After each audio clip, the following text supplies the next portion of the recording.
Okay, magandang umaga po sa lahat at nandiyan po hinaan yung mic. Yeah. So tayo po lahat tayo sumayon, tayo po yung manalangin.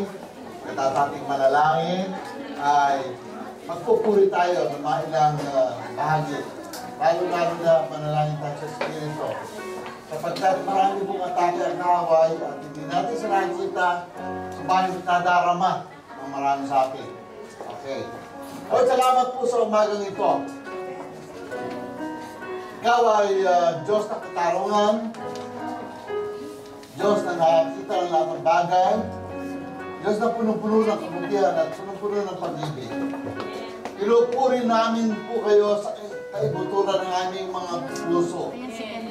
Nais namin magtayo ng altar sa aming mga buhay na kung saan ikaw nakasenter.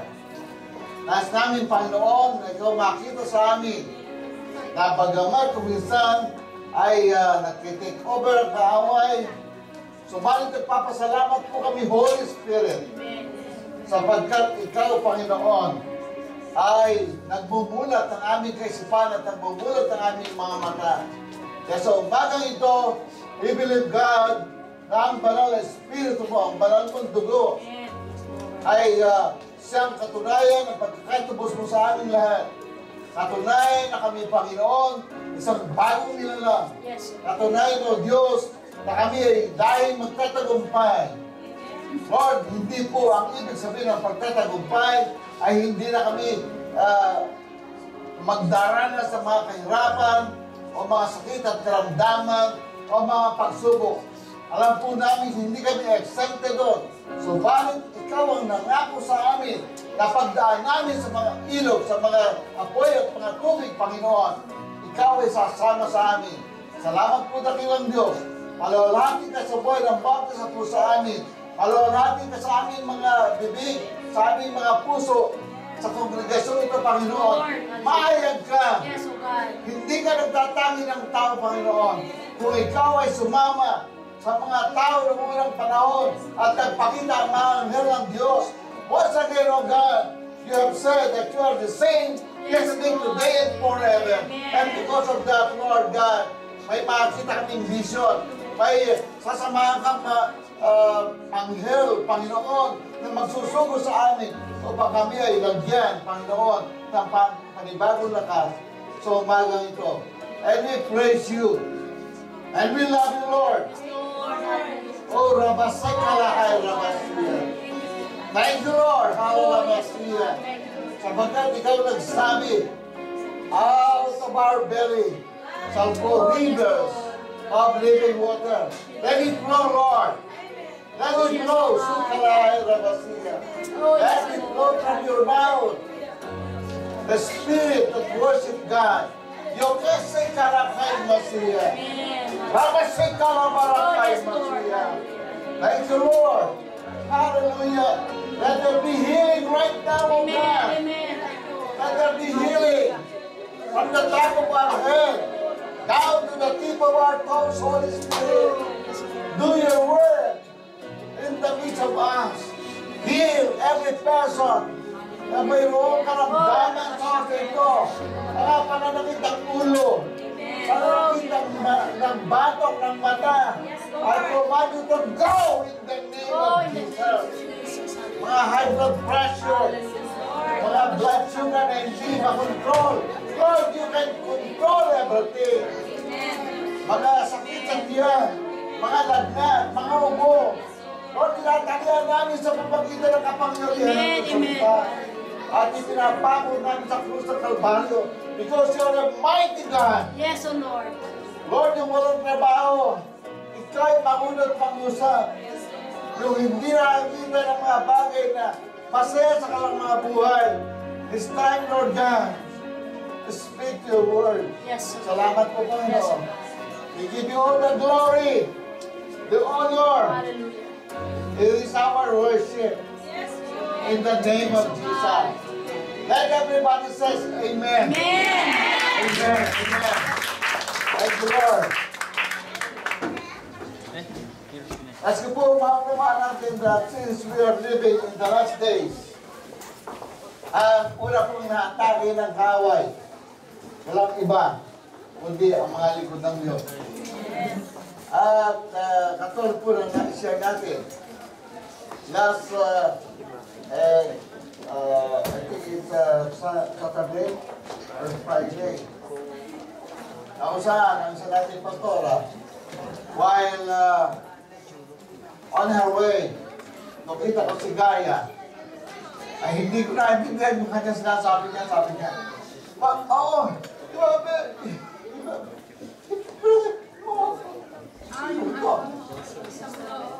nung pala si Pastora Beth, hindi makahinga. Pagkaano na kanyang atake. So, immediately ay hindi ko mahanong nga.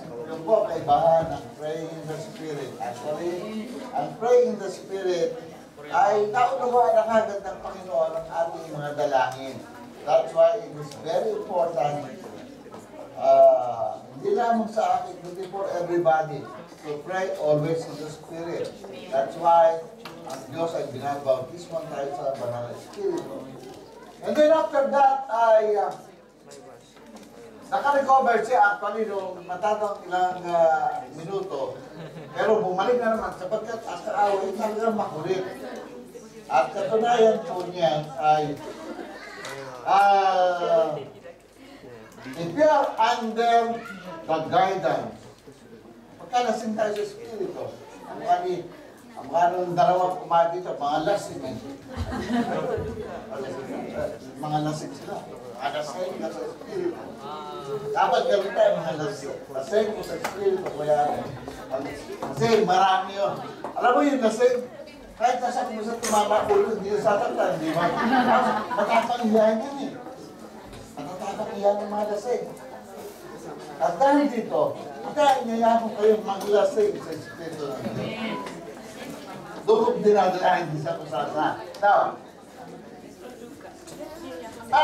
kahapon po, may isang malungkot na testimony na sabi nun sa mga kapatiran. Ano yung malungkot na testimony? Noong pong last week, bago kasi ko pumunta sa church, ay nag-good morning ako sa aking mga anak through FaceTime. At nakita ko, kumusta na mga bata. Okay na po dati. Ngayon, habang sila ay sabi na, Daddy, nawawala yung isang ano natin, nawawala yung isang bali apo ko yun, anak ng aking kapatid. Apo ng aking kapatid. So itong mga batang ko, hindi naman siya ganun kalalapit sa akin, pag ako'y umuwi, ay magmamano lang sa akin, pagkatapos alis na. Yung tatay niya, ay lolo pala niya, is nahiwalay sa kanyang lola, nag-asawa ng iba. Makatid ko yun. Napunta ng Quezon. Hindi ko alam kung anong ginagawa niyo doon. Ang madaling sabi po, may anak siya. Yung anak niya ng mga ito, nagkaanak ng tatlo. Ang babae, dalawang lalaki. Dahil sa hirap ng buhay, siya ay nagpunta sa Kuwait, siya ay pumasok sa domestic helper. At kumisan ay, kasi mga friends ko sila, na mamonitor ako yung mga, kumisan daw ay SP, minsan nakikipag-away sa mga ano. Sabi, oy, bata ka, yung panalita ako, gano'n. Magkakang-friend pa naman, tapos bakit na kayo?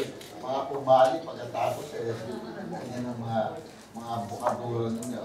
Pero, pagka sinabay ka magpapapigal na.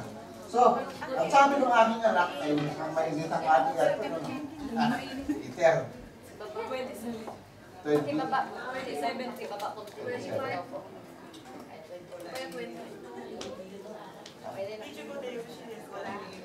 Ako lang may itataulo. Okay. So, magandang sabi po kayo, dumating ang linggo, nabalitaan ko, sabi niya, Daddy, nawawala siya, sabi ng pangalan ko, anak sila. Baka naglalang sa. Magandang sabi po kayo, ay, okay, nagpipress na. Bigyan nagawin nga ang YN. Yun yung message niya. Ang sabi niya, si Genesis, Daddy, sinidap ng 10 kabataan, si Lorraine at ni Ray. 14 years old. Dalawa silang magpinsan actually. Na dinukot ang mga kabataan lalaki na we believe na itong mga kabataan lalaki na to ay mga kargado. At yung isa doon ay 2 taon na lumiligaw sa amin ako. Ang mga tandaan pa ng bata ay 14 years old. 14 years old lang yung bata ng babae. At ang mga nagsisigap ay less than 18. So sa madaling sabi,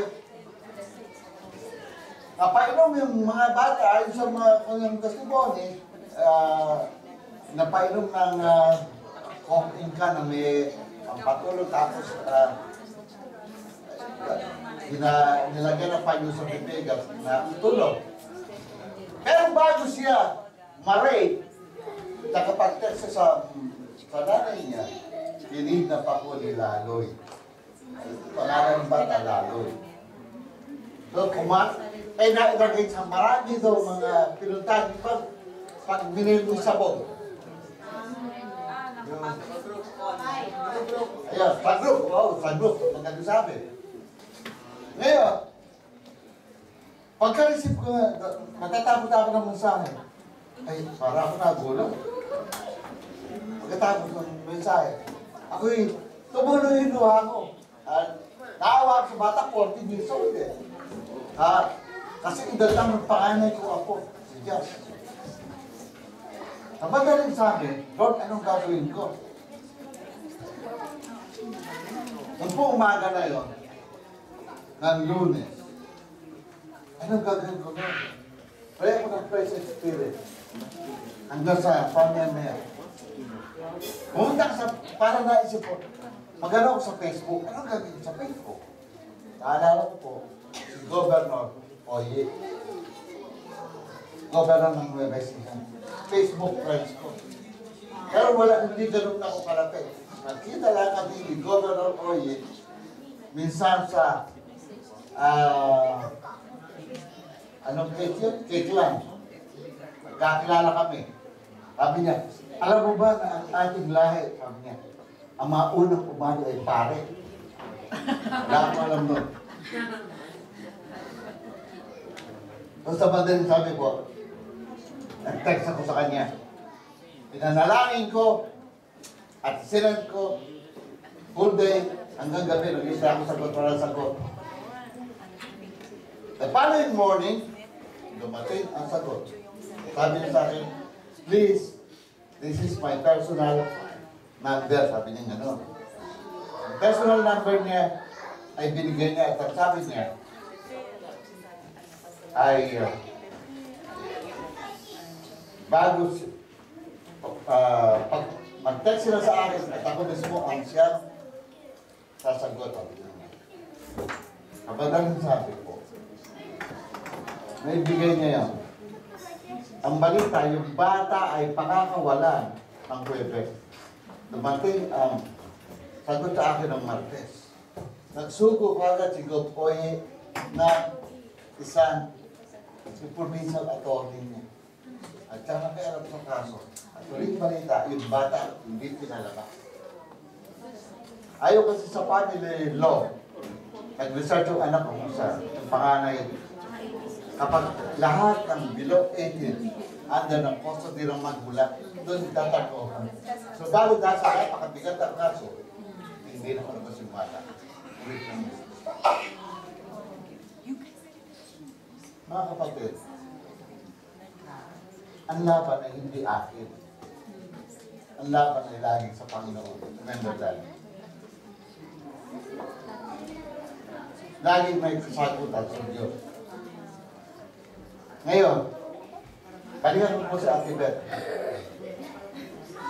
At nakahinga ng malog yung magulang kasi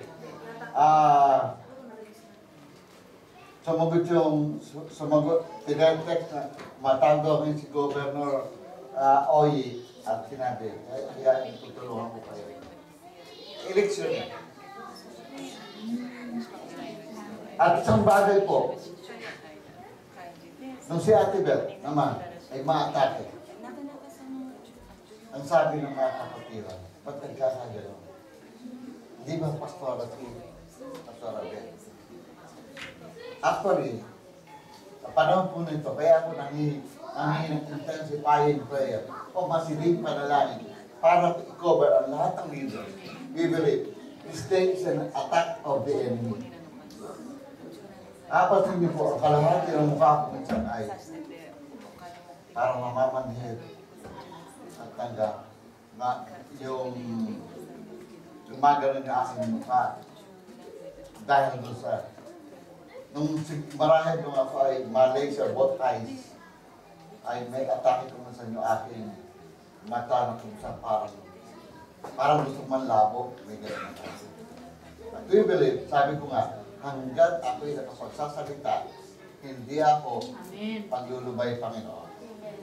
Yun po ang aking nais sabihin sa lahat sa atin. Kaya, huwag kayong madidistract, huwag kayong wala lang pag-asa, napagkat ang Diyos natin ang siyang may control. Now, punta tayo sa mensahe po natin. Ang mensahe po natin ay may nakabasa ako sa isang aklat ni Rick Warren. At ito po ay nakaka-encourage sa atin. Ang pamagat is total obedience sa Tagalog ay para kaisipan ang mayroong pagsunod. Napakahalaga ng pagsunod sa atin sapagkat anong bagay na i-intake natin, lalabas ang outward obedience natin.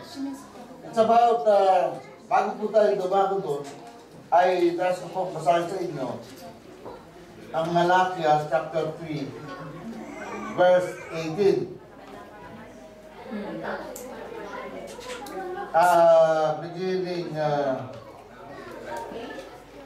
Beginning 16 to 18. 16 to 18. Malakias chapter 3, 16 to 18. Na magkagayon, nag-usap-usap silang mga natatakot sa Panginoon. Sino daw pinag-usap dito? Yung mga natatakot sa Panginoon. Sino ba yung natatakot sa Panginoon? O, yun lahat na nakakilala kay Lord. Binigyan pansin sila ng Panginoon. Pinakinggan. Sino ang pinakinggan ng Panginoon? Yung lahat ang natatakot sa Panginoon. Binigyan pansin sila ng Panginoon. Pinakinggan. At ang isang aklat ng alaala ay isinulat sa harap niya para sa kanila natatakot sa Panginoon at nagpapahalaga sa kanyang pangalan. Para kanino yung aklat na yun? Para sa mga natatakot sa Panginoon. Sino yun? Tayo po yun. Okay. Verse 17. Sila yung magiging akin. Sino yung akin ni Lord dito magiging akin? Tayo po. Baka magtataka pa kayo na ako na mukhang hindi naman ako mainit. Ako na tampunan ng problema. Headquarters ng sakit. No. Wala niya. Hindi ganon. At pagkatapos, sila yung maghiyan, sabi ng Panginoon, lumahok mo. Isang natatayong kayamanan sa araw na ako'y kumilos. Hello? There is a time that the Lord will move. And wait for the time. Kaawa mo sila gaya ng isang tao. Naawa sa kanyang anak na naglilingkod sa kanya. Ano ang dahilan ng pagdamay ng Panginoon sa atin? May word na lang, dahil ikaw ay, hello, naglilingkod sa Kanya. Napakahalaga po maglingkod sa Panginoon. Sapagkat may araw ka kay Lord. May araw ng Panginoon ay kakausapin ka. May araw ng kahabagan pa sa mga taong yun. At tinawag siya ng Panginoon na natatanging kayamanan. And then verse 18, at minsan pa, sabi ng Panginoon, ay makikilala ninyo ang pagkakaiba. Hello? Ganda na. The difference ng taong matuwid at ng masama. So there are two kinds of people. Ano yun? Yung taong matuwid at saka yung taong masama. At ng masama ng taong naglilingkod sa Diyos at hindi naglilingkod sa Kanya. There is a big difference between those people that are serving God at yung hindi nagsaserve sa Panginoon. So, Dochi, saan tayo? Abay, doon na tayo sa pagmaglilingkod sa Panginoon. So, yan po ang isang magandang bagay na nakita ko na kapag ikaw ay nagsaserve kay Lord, you are the apple of His eyes. Mayroong araw ng pagtugon ang Diyos sa iyo. At hintayin natin yun. Alam nyo, ng prayer meeting sa Sumida, ay umiikot na yung prayer. Kaya yung mahalaga, yung pang, kung isang madinig mo yung prayer, isang kapatid. Sabi nung isang, Lord, alalahanin niyo naman po ako. Hindi po ako nakakabayad sa danji na lang. Hindi po may mga sulat na po kami, Panginoon. Sinaalis po kami. Immediately, alam ba niyo? I was quickened by the Lord na mag-release ng salita. Anong binigay ng salita ng Panginoon? Samahan niyo po sandali doon sa Exodus chapter 3. Ito binigay ng salita ng Panginoon na habang matatapos na actually yung aming prayer meeting, ito binigay ni Lord ng salita. Exodus chapter 3, 21 hanggang 22, ano nga natin dito sa blackboard. Exodus chapter 3, 21 hanggang 22. Okay, sabi dito. At pagkakaluban ko ang bayan ito, sino bayan na yon? Okay, tayo natatakot sa Panginoon. Nang biyaya sa paningin ng Egyptian. What the Egyptian? The world, the unbelievers. Ay mangyayari na pagyaw nila, sila umalis, ay hindi kayo yayaw walang dala. Sa English yun, you will not go empty-handed. Hindi ka alis ng walang dala. And then, in verse 22, kundi bawat babae ay hihingi sa kanyang kapwa at sa tumatahan sa kanyang bahay ng mga hiyas na pilak at mga hiyas na ginto at mga damit at ang inyong ipagsusuot sa inyong mga anak na lalaki at babae at inyong sasamsamin ang mga edisyon. Di ba napakaganda pangako ng Diyos? Hindi lamang ikaw ang i-bless ng Panginoon, kundi sino? Pati mga anak mo. Yun ang pangako ng Lord bago umalis ang bansang Israel sa Egypt. Ano yung believe that day? Bago tayo umalis sa mundong ito, hello, tayo pa sa mundong ito. Sabi ng Bible, hindi tayo magkatagal dito. Pero ipatingin sa ng Panginoon yung biyaya na which is due sa taong naglilingkod sa Kanya. Okay. So, ang mahalaga talaga sumunod tayo. Yung kaisipang sumusunod sa Panginoon. Okay, punta po tayo sa ating pag-aaral sa umagang ito base sa John chapter 2, 1 to 8. 1 chapter 2, John chapter 2. 1 to 8.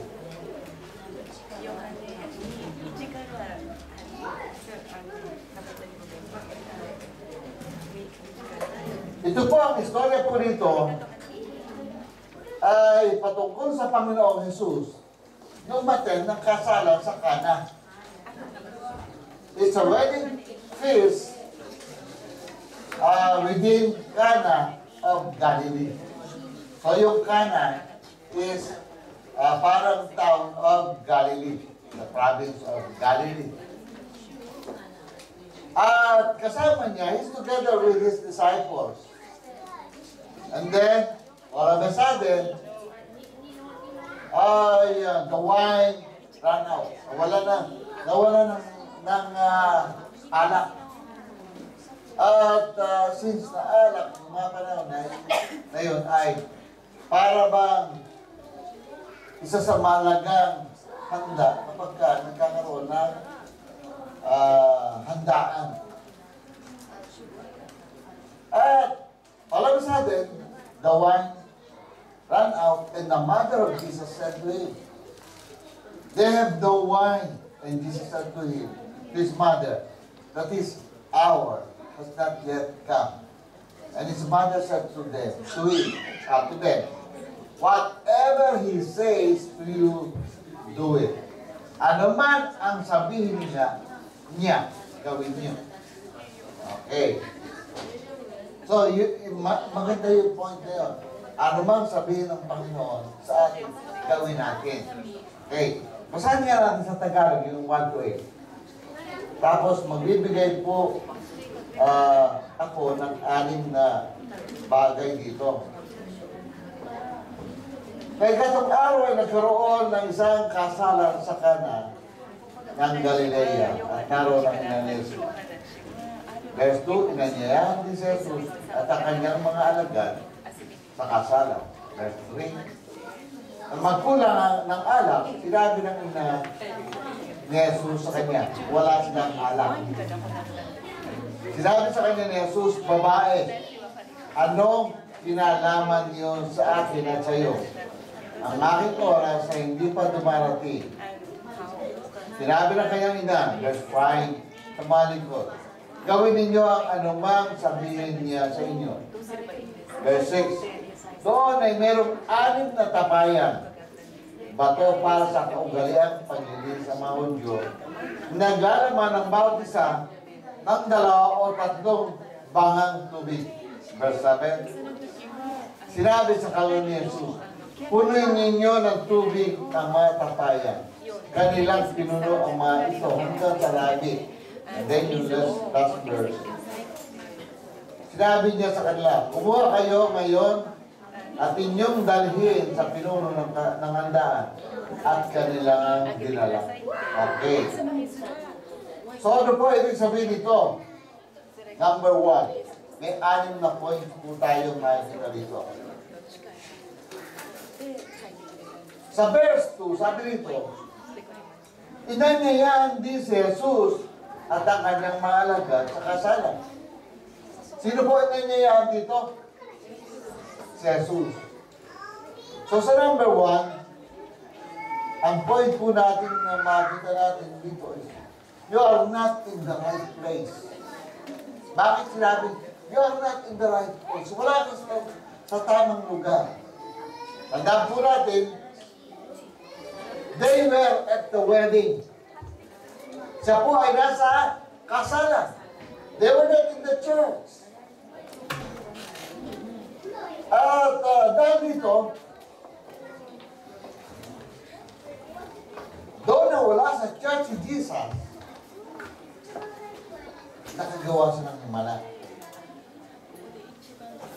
Some of God, sabi po, some of God's greatest miracle or blessing will be in other places if we will be obedient to it. Sa madaling sabi, ang Panginoon pala, kahit na wala kang kumisan sa iglesia, hindi siya nakatali na ang himala niya ay magagawa lang o ginagawa lang niya sa iglesia. Pwede si Lord na gumawa ng himala sa iyong trabaho. Pwede gumawa si Lord ng himala sa iyong bahay. Pwede gumawa si Lord ng himala sa iyong relasyon, sa iyong karamdaman. Ay, tasaan ka. wedding, gumawa si Lord. Di na siya sa Lord natin. Hindi siya nakatali lang sa iglesia. Sapagkat siya ay nasa lahat ng tao. Maging ikaw ay nasa CR, naalala ko sa kaibigan ko. Yung pong kaibigan ko na yon ay ako'y magtatrabaho sa post office. Sabi niya sa akin, panahon yun ng aking pagsisir sa aking mga kasama. Tinumuha siya ng malaking buhol sa kanyang noo at daig-daig niya. Sabi ko, bakit hindi mo gawin ng ganito? Habang ikaw ay may evac po sa toilet. Ipuin mo yung ulo mo. At saka manalangin ka tayo dun sa Panginoon. At sabihin mo, Lord, gusto ko pong bumalik ang aking bukol na halos ganyan. Nagulat siya. Unti-unti, araw-araw, lumiit na lumiit ka ng bukol. At dahil po dito, sa'yo nakakilala sa Panginoon. Ang Diyos po ay laging hinihintay lang ng ating mga dalangin. Kahit nasa ang lugar. Hindi ko po sinasabi, huwag kayong magsimba. Lagi natin tuturo, tayo po ay matin sa ating mga simbahan, sapagkat tayo po ay kinakailangan lumakas sa pamagitan ng pakikinig ng salita ng Panginoon. Remember, at tanong natin yan, are you in the right place? Tayo po ba ay nasa tamang lugar? Sabi din ang sinasabi, you are not in the right place. Pero though you are not in the right place, hindi natatalian ang himala ng Diyos. Yun po ang magandang balita sa umagang ito. Hindi nakatali ang kamay ng Panginoon para hindi ka abutin. Laging yun ang gawain ng Panginoon. Kaya sabi niya, pagdating ng gabi, wala na tayong magagawa. Ang ibig sabihin nun, kapag dumating na yung panahon ng kung kailan nagsasarado na ang pintunan lang, saka ka magkakakatok. Ngayon pa man, na may araw at panahon, ay magbago tayo ng ating pag-ugnay sa Panginoon. Lalo na po, no, I am inviting you to kung gusto po ninyo ng fresh happenings in the world, you can Google search the name of John McTernan. Si John McTernan po ay very fresh ang mga insight niya na nangyayari sa mundo. Ang mukha kang ina, habang binabasa ko po, isa sa insight niya ay ito. The man of sin is coming to Israel. Is that man of sin? Carrying a baggage of sin, sabi niya. Carrying homosexuality. Carrying agenda to divide the land of Israel. Who is that? Is that the man of sin na tinutukoy? Sino siya? Sino siya? Alam ba yung nandito na siya? Sino ba dadalaw sa Israel? Pagkuha ng March? Si Obama. Siya, tinawag siya ni John McTernan na man of sin. Kasi, very delicate ang kanyang mga agenda. Alam ba niyo, na magkakaroon ng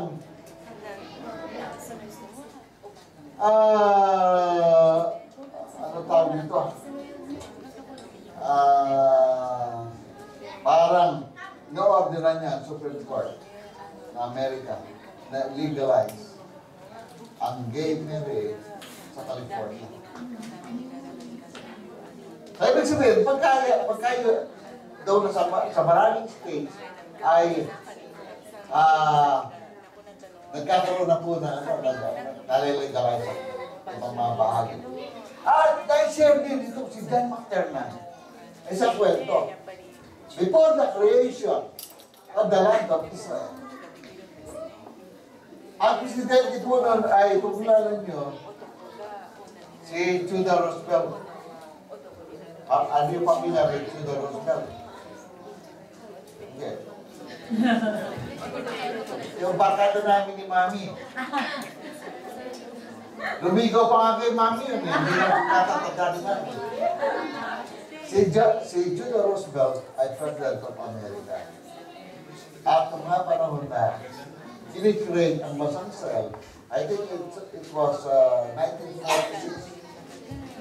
45 or 46 year. Ay, naipagkasundo si President Theodore Roosevelt sa Saudi Arabia that there will be no land of Israel that will be created in the Middle East. Kasi history pala ito. Hinanap ni John McClellan, hindi niya makita kita. So, hanap niya, napunta sa parang National Library. At doon niya nakita ang istorya na ito na si President Roosevelt ay nangipag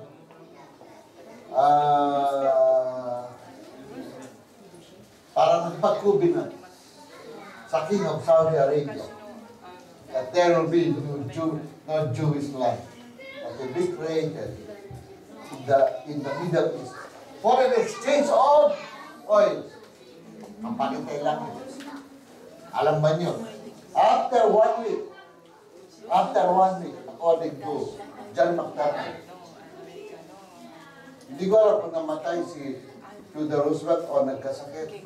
He was replaced by an unknown lawmaker, a man coming from, I think, Missouri. Si Harry Truman became the President of America. Wow. Kaya tingnan mo, mahirap kalabanin ng Diyos ng Israel. Mahirap na hindi pinapanalangin ng Israel. Pag pinapanalangin ng Israel, ang dahil mo, sabi ng Lord, I will bless those who bless. Or who prays for the peace of Jerusalem. Sa aklat ng araw, sinabi niya, you must pray for the peace of Jerusalem. If you are a born-again believer, you must know and learn the counsel of Israel. Why? Doon galing si Lord eh. Kaya dapat alam natin yun. Now, so, if we know that, we are in the right place. Kapag ikaw eh, nagpe-pray ka Lord at sumusunod kay Lord, you are in the right place. Kapag ikaw ay naniniwala, kaya gumawa ng Diyos ang wala sa iyo, you are in the right place. Hindi siya kaya, tanda natin. Walang po pwede makahadlang sa kalooban ng Panginoon. At naalala ko po, nung pagkatapos na gumamit ng email, hindi ko muna sinasabi. Kay Governor Oye, nabuhot ako. Sabi ko, Lord, kawawa yung bata yun. Wala akong tutulong dito. Ito po ang dalis na pwede kong gawin. Pagpalain mo, hipunin mo. Yung puso ni Gompoy, sabi ko na. At pagkatapos nun, isa-send ko na nun. At ako'y maghihintay. Pag-send ko po. Pagkatapos, ako'y pumayapa. Para ako yung naghihintay ng isda doon sa baklat. Alam niyo yung baklat? Yung nilulundagan ng isda. Pandaw ko ng pandaw sa aking email. Wala. Sa aking Facebook, mga messages. Wala. Hanggang sa isang umaga. At yung pagtulog ko, I just pray in tongues. Nanalangin ako sa Panginoon. Lord, ano bang karuna sa puso? Nakaawa ko doon sa bata. Kaya isinay ko doon sa pangalan, doon sa letter ko, ang pangalan ng bata sa doon ay Lorraine Umali Reyes. Sabi ko, banda ulit, lobos na gumagalang Pastor Dario B. Umali, 3-61-2, Georgie Marsabida ko. Telephone number. Sinahit ko lahat ang ama. Lila sa pagkakama ka. At namumupo ko siya sa pagpapait ng bata ito. So, tandaan po natin, if we are in the right place, expect miracles. If we are in the right place, tandaan po natin, ang himala ay dumarating. Okay. Nandun ba yung mga alagad ni Jesus sa simbahan? Sabi ng verse 2, inanyayahan sila sa kasalan. Okay, point number 2. Sa verse 3, na magkulang ng alak, sinabi ng ina ni Jesus sa kanya, wala na silang alak. So, anong point number 2? You have a lot of problems. If you are not in the right place, you have a lot of problems. They have run out of wine. So many times, our problem died us away from Jesus. Instead of papalaki tayo. So, lumalayo tayo pagka tayo may problema. Christian renewal begins when we focus on God's power. Lord, nandari na. Yung pagbabago natin ay nag-umpisa kapag tayo nag-focus saan. Sometimes kasi nakapokus tayo sa problema, nakapokus tayo doon sa parang hindi masosolve yung karamdaman mo, para bang so many times, hindi ba? Even last year yata, kalahati ng mukha ko na hindi ninyo na halos ay sumasara yung kanang ano ko, but I keep on preaching. I keep on preaching. Lunes, Martes, Merkules, nasa sakit ako. Araw na Sabado, nabuhay na naman ako. So, ganun tayo. Patay tayo kung sa Lunes, Martes, Merkules, Merkules, sabi ng Diablo, patay ka na! Hindi ka naman makapag-preach, yari ka! Ako Sabado, unti-unti. That is the resurrection power of God. Yung resurrection power of Jesus ay kasama sa ating mga DNA. Hello? Kasama yun sa DNA mo. Mamatay ka man physically. After that, to be absent in the body is to be present in the Lord. Yun ang sinasabi ng Bible. Kaya nga dahil dito, mga kapatid, doon ang mga may problem tayo, tanggapin lang natin yung problema. Bilang challenge, ginigising ka lang nila, hindi ba yung masarap na tulog? Diba pumapakat-pakat yung matamon din ka baka sarap ng tulog. Pero kailangan bumawag na. Alam ba niyo si Ate Beth, right there doon sa toilet. Ayaw doon niyang matulog, ayaw niyang may umigit dahil pag pumigit siya, hindi na siya magising. Kaya talaga, nakipaglaban siya. At maraming beses, dumadating sa atin yun, pagkali yung natutulog tayo, tapos parang nahimpig tayo, na parang pagka itinuloy natin, then po, baka saan tayo doon magising. Diba? Kaya that's a problem. Meron kuminsan, pagkakain mo ng hapunan, ayaw ka matulog parang hindi ka na maagising. Kaya kuminsan, para tayo sa ating mga asawa, kuminsan para silang security guard natin. Kuminsan, lumahinga natin.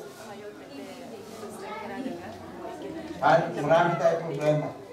Bakit? Tandaan po natin, tayo ng lahat ay nasa katawang lupa.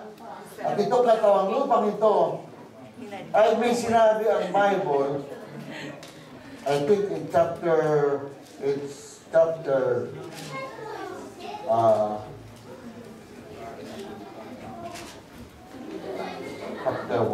ng 1 Corinthians. Tingnan po natin sa talera. Meron akong naalalang talata.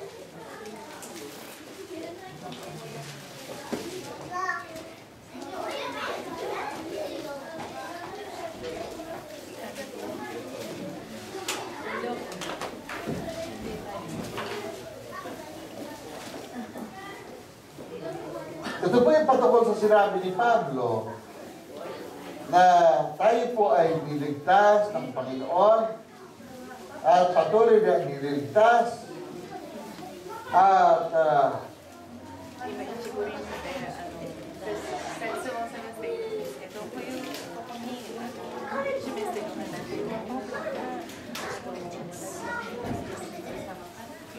hindi ko makakita.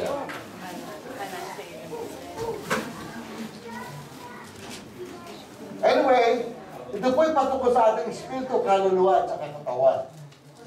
Tandaan po natin, nung tumanggap tayo kay Lord, automatic yung naligtas tayo. Yung ating spirit. At kasalukuyang nireforma ng Diyos ngayon. Kaya nililigtas, kaya ka rin, ang ating soul. Ang ating soul ay composed ng mind, will, and emotion. 2 Corinthians chapter 1? 1:10. Oh, 1:10, okay. Basahin po natin. 2 Corinthians chapter 1, verse 10. Okay. Siya na nagligtas sa amin mula sa kakilakilabot na kamatayan at patuloy na magliligtas sa Kanya ay dinalagat namin ang ating pag-asa na muli niya kami ililigtas. Take note of the word. Ha? Nagligtas is ating spirit. Magliligtas yung ating soul, mind, will, and emotion. At ililigtas ang ating katawan lupa. Kailan mangyayari yun? Pagdating ng Panginoon sa Kristo. Kaya, habang tayo po ay nasa lupa, yung ating laman, dadanas ito ng mga sakit karamdaman, mga problema. Bakit? Flesh and blood cannot enter the kingdom of God. So, are you sure that you are saved now? Oo, hindi tayo makakilala yung ating spirit. Eh, papasin mo ngayon, ang binabago sa ating ating mga isip. Di ba kung saan? May also nasa pagdating natin sa church. Oh, hallelujah, hallelujah, hallelujah. Ang sarap-sarap natin magpuri. Tayo pinakamagulo sa church. Pero lagi bang ganon? Hindi, may also tayo pagdating sa church. Meron tayong malungkot na espiritu. Moody tayo. Yun ang patuloy na iniligtas ng Panginoon sa atin. Pag wala tayong problema, sesa natin. Pagka full of problem tayo, lupi tayo para tayong manungko. Yun. Kaya tayo na nagiging moody tayo. Bakit? Ang narito ng soul with composed of mind, will, and emotion. Masyado tayo emotional being. Ngayon, kaya nga, thank God for the preaching of the Word. Dahil kung wala tayong alam ng Word, tayo po ay magiging puro negatibo. Pero because of the Word, sabi natin, minsan nakakayabang tayo. I can do all things through Christ who strengthens me. Nakakayabang tayo. At yun ay bahagi ng pag-aayos ng Panginoon ng ating Jesus. Eh, sinong mga tao ang mag-preach ang may karamdaman?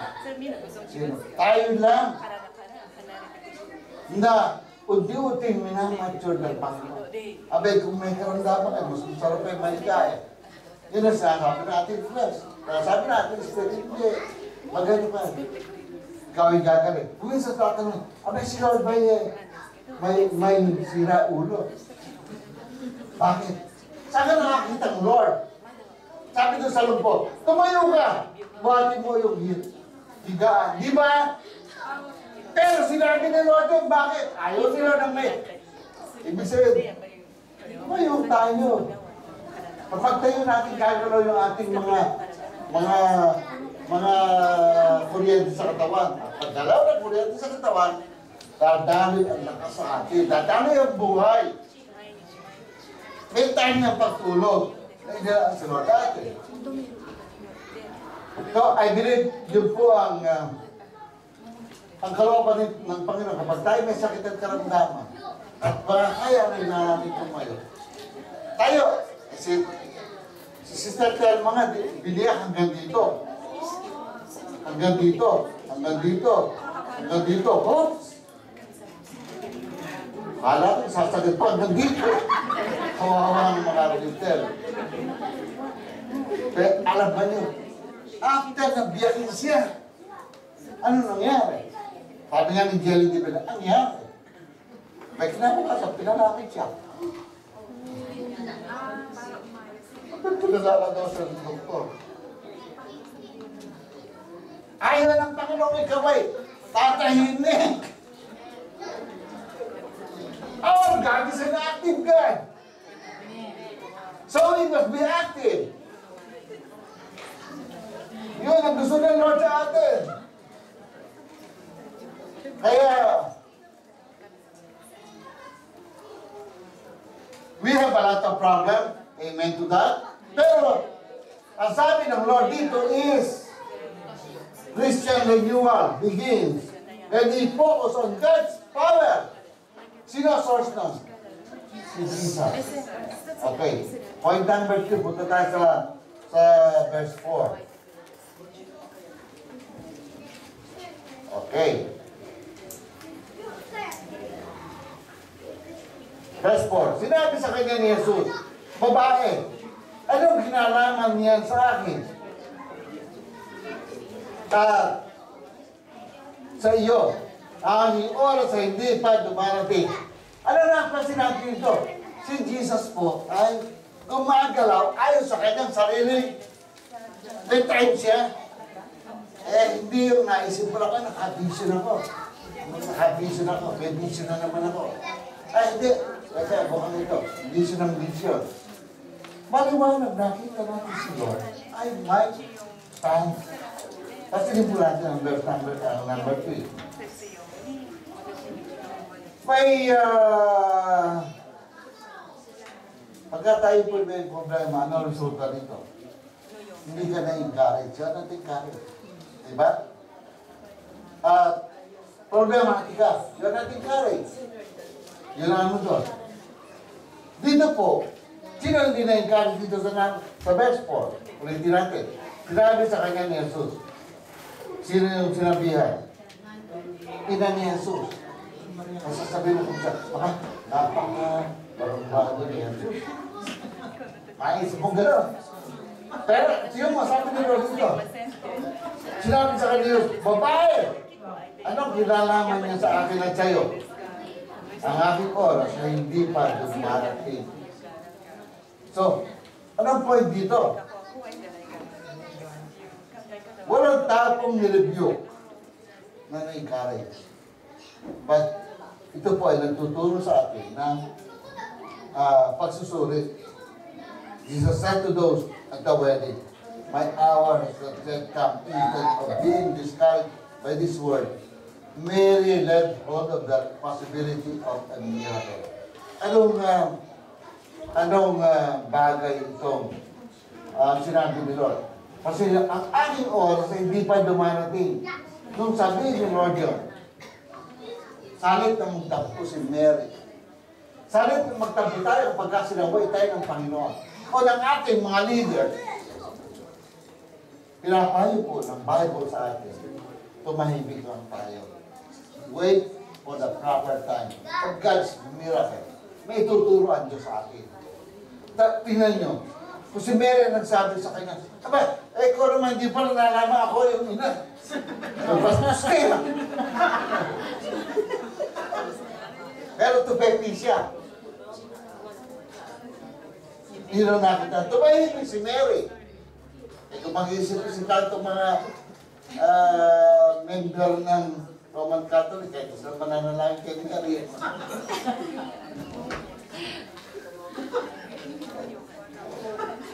Thank God for that.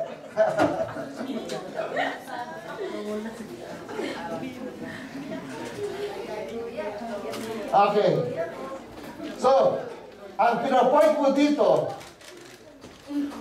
ay yung possibility na tumahimik si Mary. Kaya nga sabi ng Bible ganito, be still and know that I am God. Kung pinatatahimik tayo ni Lord, tumahimik tayo. Kung sinasabi ni Lord, Amen, tumigil ka muna sa paggawa ng computer. Dahil tinatanggal ko muna yung mga exam. Masyado ka ba na eh? Wala. Wala ka tuloy magawa sa akin. Bakit ginawa ni Lord yun? Kung kailan nagkakahirap ang Japan. Bakit? Gusto, saan gumawa pa ni bagong malang sa buhay natin? Hindi pumasok si Lord para pakialaman ka. Sino ba tayo para pakialaman niya? Remember, kung babalikan natin yung Malakian, ang sabi ni Lord, we are a treasured possession. We are the apple of His eyes. Kaya obligado, pakialaman ka niya. Obligado eh. Kaya, pagpasok niya sa buhay mo, at ka-intimidate ka, huwag kang gigibo. Huwag kang maingay. Huwag kang maangas. Be still and know that I am God, sabi ng Panginoon. Manahimik ka. Consider mo ang lahat ng bagay. Because God will do a miracle. Gagawa ang Diyos ng miracle. Hindi mo alam. At siya lang ang nakakaalam. And then, after that is point number 4. 3. Okay. Point number 4. Verse 5. Sinabi na kayo ng ina sa mga lingkod, gawin ninyo ang anuman sabihin niya sa inyo. So, yun lang ang sinabi ni Maria. Hindi niya sinabi, Papa, ikaw na maging ina. Hindi sa kulibo. Ang sabi niya, ganito. Gawin ninyo ang anumang sabihin niya sa inyo. Ibig sabihin, marami siyang kausap. Yung mga servant. So, point number 4, sabi dito, you have not walked with him very long. No. Oh, tama. You have not walked with him very long. The servant who obeyed Jesus had just met him. And the disciples had just started following the Lord. Yet they were expected to obey him. Pasingin po natin ano. Dalawang uri ng tao yun. Yung nandun sa kasalan. Ang una ay tinatawag na mga servant ng kasalan. Yung pangalawa ay mga disciples niya. Yung mga barkada niya. Yung mga kakosa niya kasama niya. Okay. So, kung yun ang mga kasama ni Lord, isang uri ng tao. Yung mga waiter, yung nagsaserve. So, doon sa dalawang grupo na yun, tandaan po natin, sino at sumunod? Sa dalawang uri ng tao nasa kasalan, sino ang sumunod? Yung servant. How about the disciples? Hindi. Hindi sumunod yung mga disciples. The servant who obeyed Jesus had just met him. And the disciples had just started following the Lord. Yung mga disciples sumusunod lamang kapag sila ay inutusan ng Panginoon. Pero yung servant, hindi lang si Lord, kundi lahat ng mga tamang at obligado nilang paglingkuran. And then, pareho sila, yet they were expected to obey Him. So, ina-expect ng Panginoon na pareho yung ay susunod. Ang disciples at saka yung mga servant. So, ibig sabihin, tayo pong lahat dito na nakakarinig ng salita ng Panginoon ay ina-expect ng Diyos na sumunod sa Kanya. Okay po ba yun? Though, ang mga servant ay hindi nakalakad ng matagal. Makatulad ng mga disciples. Ibig sabihin, yung servant, ito na namin sa Lord. At yung mga disciples have been with Jesus ever since. Kung kayo po ang nasa kalagayan ni Jesus, sino sa inyong palagay ang susunod sa inyo? Nang mabilis.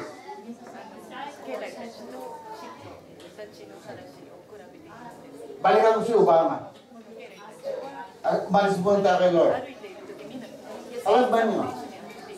Kaya tinawag ni John McTernan si Obama man of sin.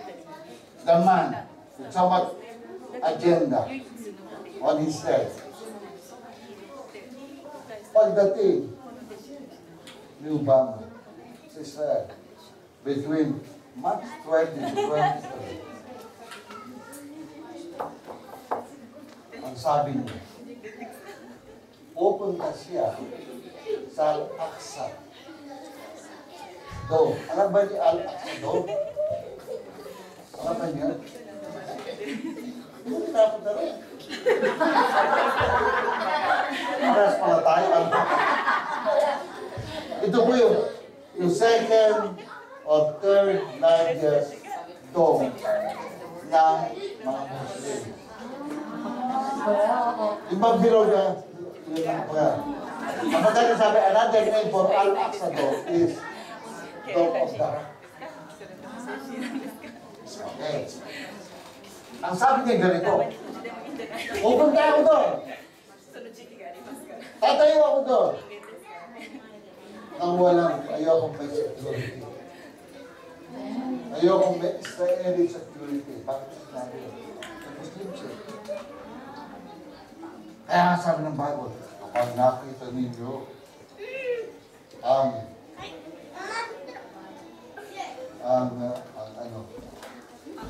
yung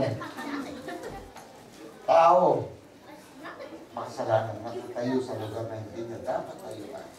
Alala ba yung sinabi ni Lord niya? Naalala niya? Saan niya? Saan niya naalala?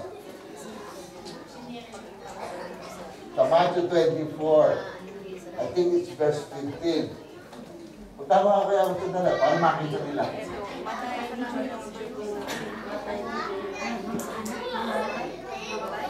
Matthew 24. I think verse 15. Ayan. Kaya nga, pagkakita nila kasuklam na paninira na sinalita sa pamamagitan ng propeta Daniel, na natatay sa larong balang, maunawain ng buha basa. Pero actually, yung pong lugar na yun, kaya po ito very controversial. Bigyan ko po kayo ng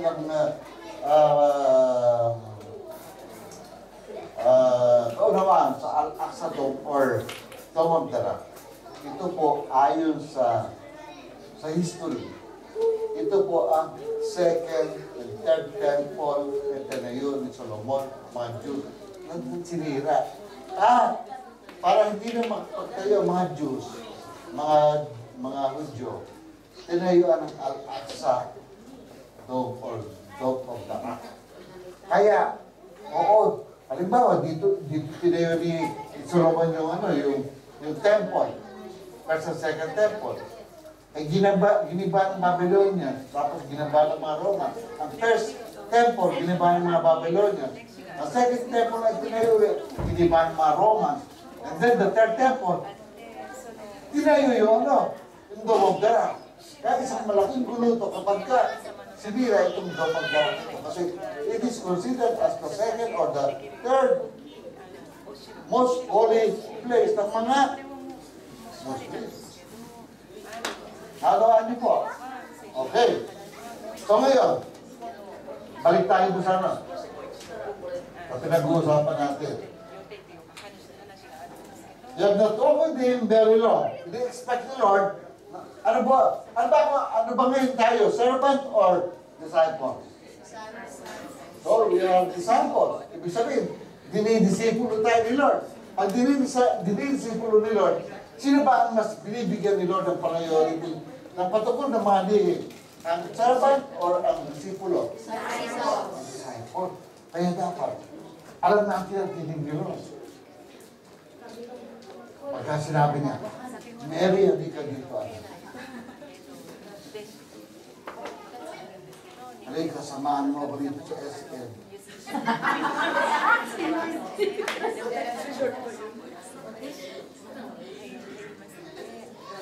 Kasama ka ba kay Lord doon?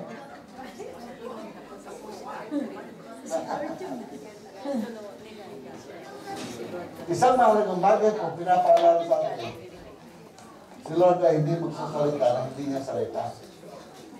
Kaya po, yun ang kaalaga nung binabasa natin sa kanyang salita. Kasi pagka dumating ang panahon, ang i-repress sa atin ng Holy Spirit, lahat ng bagay na nabasa natin. Hindi siya magsasabi sa atin na iwalay sa kanyang salita. Matayan tayo ni Lord sa SM.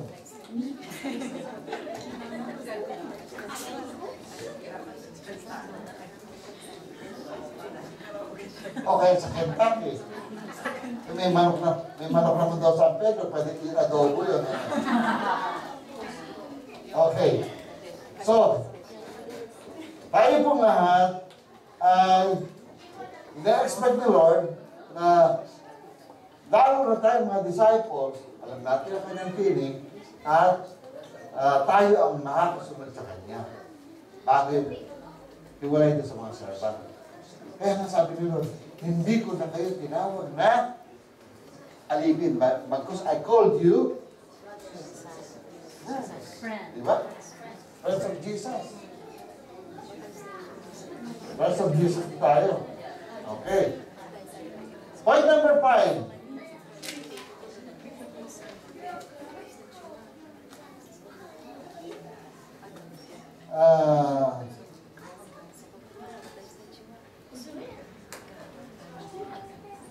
Point number 5, you have not seen Him work miracles in your life. This was our Lord's first miracle. Tanda natin.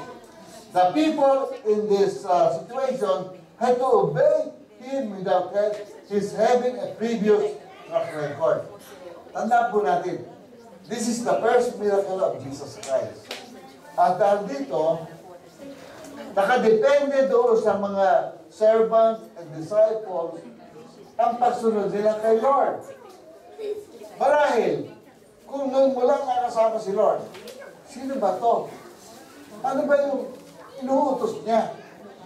Kung babalikan po natin, ay, ang sabi sa verse 6, doon mayroong 6 na tapayang bato para sa kagwaliang pagliliit ng mga Hudyo na naglalaman ng bawat isa, 2 o 3 hanggang o bangang tubig.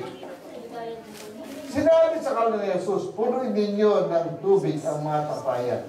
Alam, tinulo ang mga ito hanggang sa labi. Kung ikaw lutusan, anong maisip mo? Anong maisip mo? Mr. Nicole, sabi ni Lord, punuin mo yung tubig niya ng tapayan. Anong maisip mo? Bakit kaya? Ba't kaya? Maliligo kaya si Lord? Ano hindi pa lang maliligo si Lord? Samantala ay dito na sa sama? Maring gano'n na. Remember, balik tayo sa problema. Anong problema? Alam. Kasi yung pinaka-first class na... Kasi kaya first class na doon sa daan. Pagdapo na doon, malamig doon sa Israel. Buulan ng yelo doon. Nag-yelo ito eh. So, kapag hindi sinabi sa kalan ni Lord, nagagawa ako ng anak. Kundi sabi ng Panginoon, kumuha kayo ng anak ni Ibrahim, yung pagsunod. Kaya nga, kung sabi, kaya sinasabi tayo, sumunod ka muna bago ka sumuway. Diba gano'n? Sumunod ka muna bago ka sumuway. So, sumunod sila. At pagkatapos doon, siguro po ganito eh. Iisip lang natin. May mga bubulong-bulong pa. Pinahirapan kami ito, itong Jesus na ito. Habang sila ay nag-iigiban, tinutuloy. Eh, palagay ko pa yung mga tapayan ng lalaki. So, siyempre, ando ng ano sa kanila. Pero kung si Lord ay nakita na kagad o lumabas, kakalang nawan, si Lord is miracle working God. Hindi na sila mag-iisip pa. Ang karoon din ang bawat sa atin. May track record na ba sa'yo ng marami si Lord? Naalala mo yung bidahan namin ni Kuya Abel. Nung magpunta sa nung kailan ka Kuya Abel? Sabado, ano? Sabi niya, Pastor, sinasabi mo na patungkol sa aking mga karanasan na hindi ako pinagkulang ng Diyos, ay, ano yung sinasabi ni Pastor hindi sa pinagkulang ng Diyos?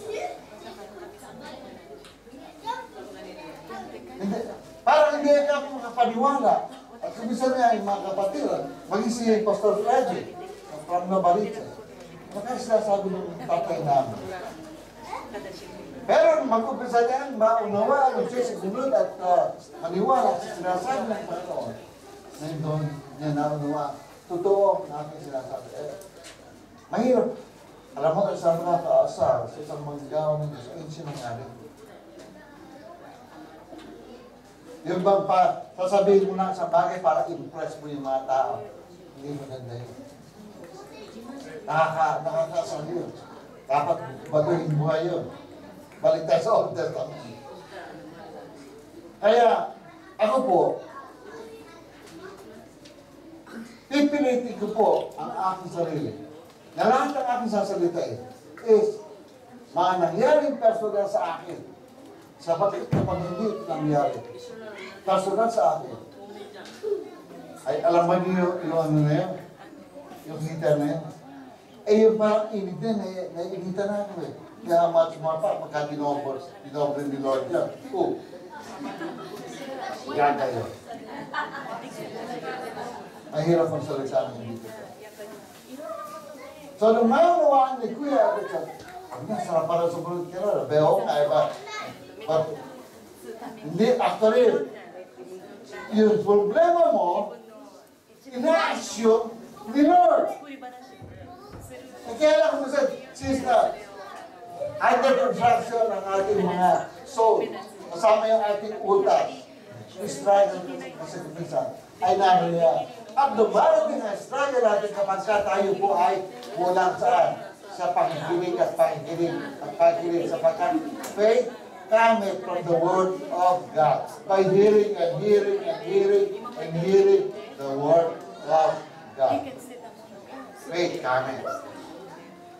So, if you don't hear a word from God, there is no faith. At para kayo magkaroon ng faith, at para kayo mahamon, gusto nyo ba nyo mahamon? O, punta ito the prophecy club. Sa YouTube yun, doon yung magdidinig ang mga testimony ng mga tao ng unang panahon. Ang mukha ni Dumitry Duduman. Si Dumitry Duduman ay isang Romanian pastor. Alam niyo si Papa Pigolino, yung umay sa Papa. Benedict. I believe he's a Romanian. Romanian siya. So ngayon, itong Dumitry na ito, naku, ang daming hirap na inabot sa mga Russian. Hinahanap ang Bible. Siya sa pahay niya, ay yung mga Bible nagkalat, hindi makakita. Binulat ng Panginoon yung mata ng mga soldier. Sabi ni Dumitry, hindi makakita. Wala din lang.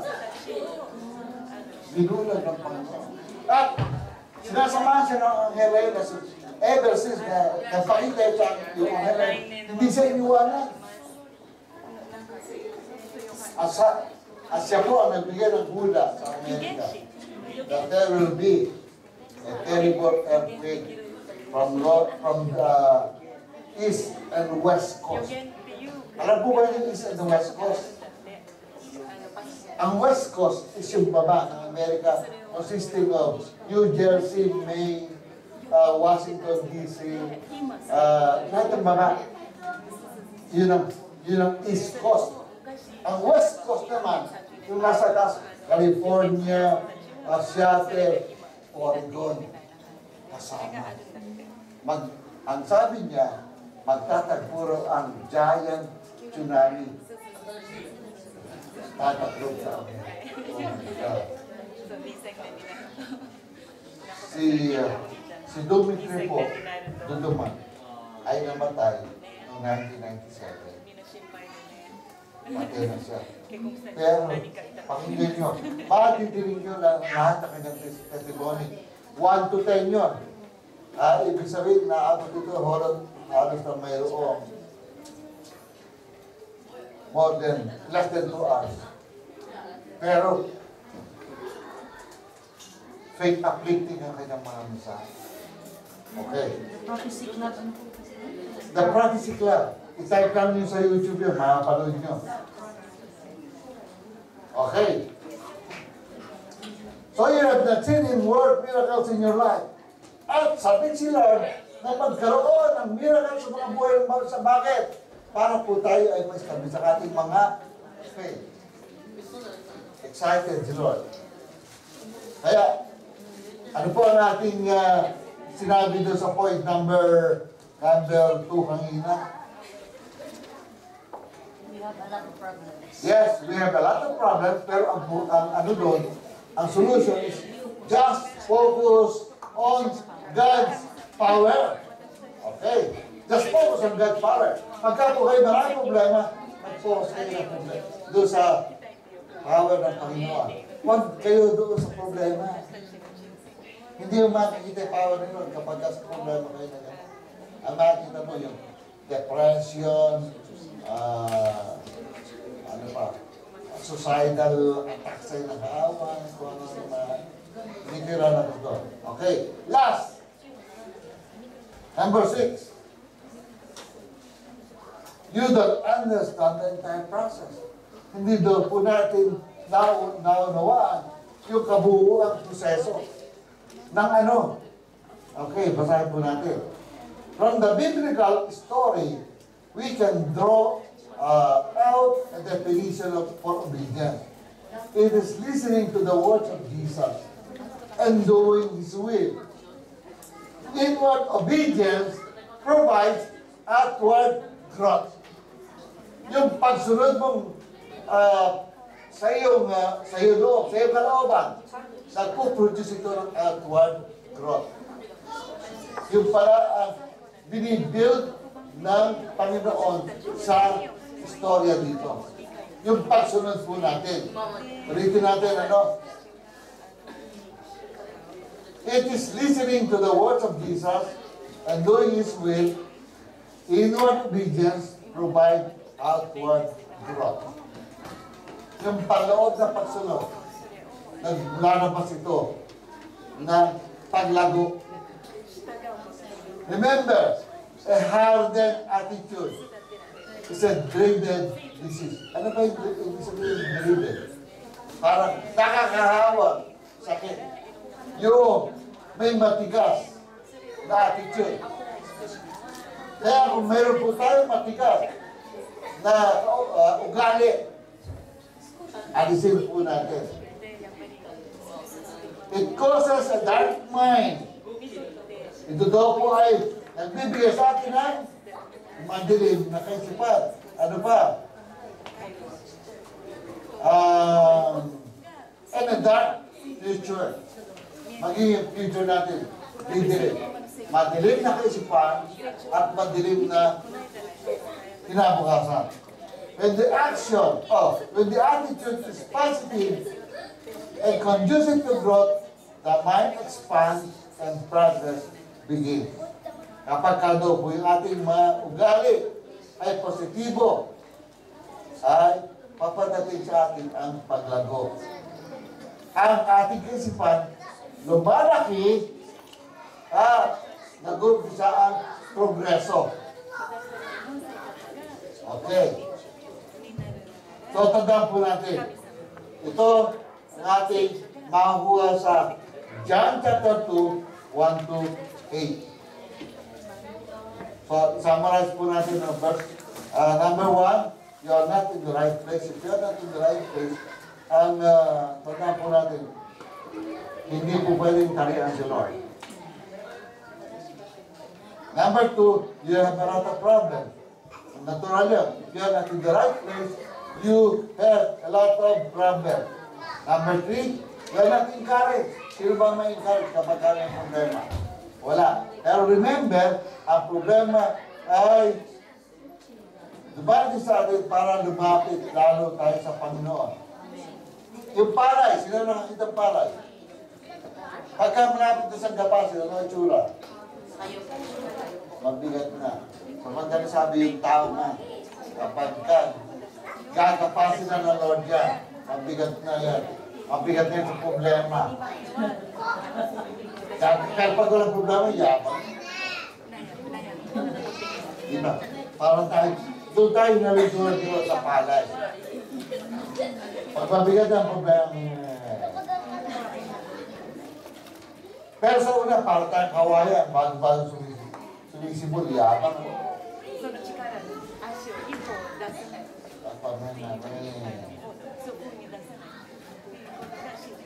Okay.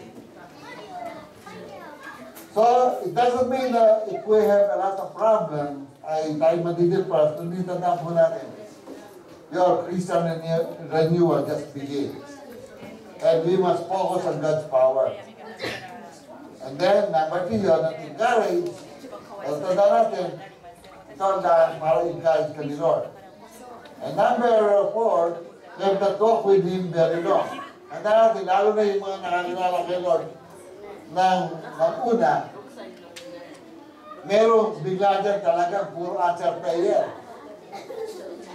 Meron naman pagkakilala, puro problems kagad. Pag ito ay, ang buhay mo ay napuno ng answer prayer o wala, tandaan mo, you have to talk very long, nakakaldo bakit ka sa Panginoon. Pasilin mo yung puros at lumakas sa tulad ng paglakad ng Panginoon. Number 5, you have not seen Him work miracles in your life. So, it is just a beginning na Panginoon ay gagawa ng miracles sa iyong buhay. Then number 6, you don't understand the entire process. Pag inunawa mo, malayo na pala ang narasin mo sa Panginoon. Okay. So, dahil po dito, tayo pong lahat ay tumayo.